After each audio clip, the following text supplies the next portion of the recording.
Both large and small businesses felt the impact of the COVID-19 pandemic in a lot of ways. Today, we're going to take a look at the impact on small business. Ann Kellam is our guest. She's the president and CEO of the Irving Hispanic Chamber of Commerce. Ann, thanks so much for being here. Thank you so much, Thomas, for having me here. You know, I always love coming to ICTN and talk to you guys. Well, we love having you. And of course, you were here about a year ago in those early weeks of the pandemic discussing the impact. How are the businesses you're in contact with doing now?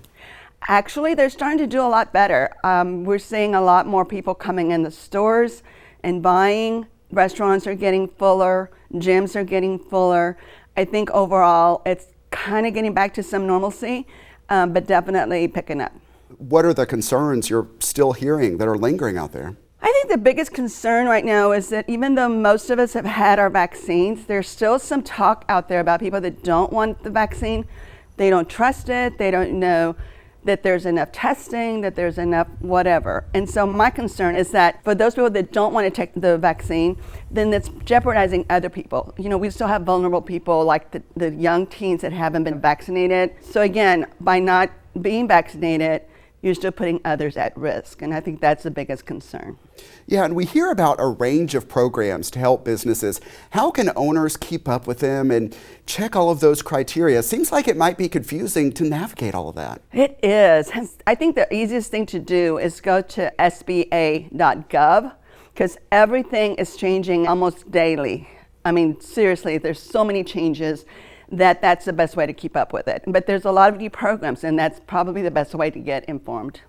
And now, do people come to your office or connect with you virtually, I guess, in these times to kind of get answers to some of those questions? Absolutely, and we're there to help them answer questions, guide them to the right program, even help them with the application process, because that tends to be a little tedious and sometimes challenging for some people, so we help them with that.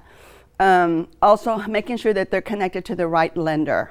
That's a big plus. So we're trying to do whatever we can to help our small businesses. Yeah, we know you've done a lot of that, connecting business people and resources. And one specific resource you have is a COVID test. Tell us about that. That is an exciting event that we have going on, or activity is that we have been given test kits by the governor's office.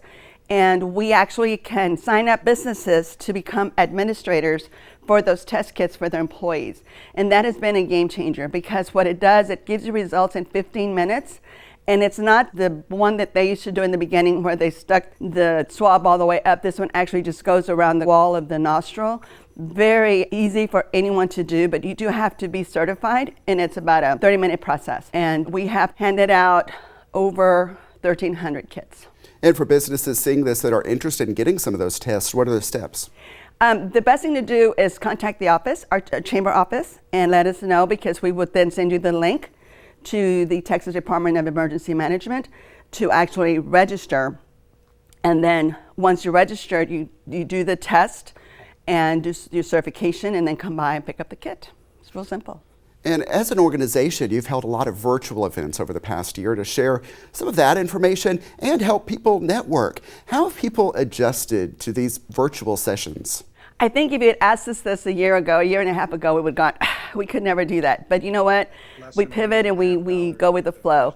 Everybody now is, I think, an expert at it, right? Everybody's been doing them for so long now. But all of our events are virtual and will be through July. And we will be back, hopefully, in person in August. But we have done all our networking events. We have done all our power hours, our Café con Nosotros, and people are coming to do what they can't do in person. There is one exception to that all virtual programming. I know you're eager to promote an upcoming golf tournament, and we'll put the information on the screen as we continue to talk about it. What does the Irving Hispanic Chamber do with the money raised at that event? Our golf tournament this year, which has been postponed twice already, is scheduled for May 21st, and shotgun start is at 1 o'clock. It's here in Irving at the Irving Golf Club. But what we do with those funds is the proceeds raised from the golf tournament actually go to just the administration of the office, putting on our programs and stuff. But everything that's raised from the hole-in-ones, all of that stuff goes directly to our education foundation, where we give away scholarships.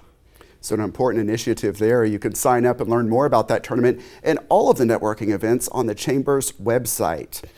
Ann Kellam, thanks so much for being here. Thank you, Thomas.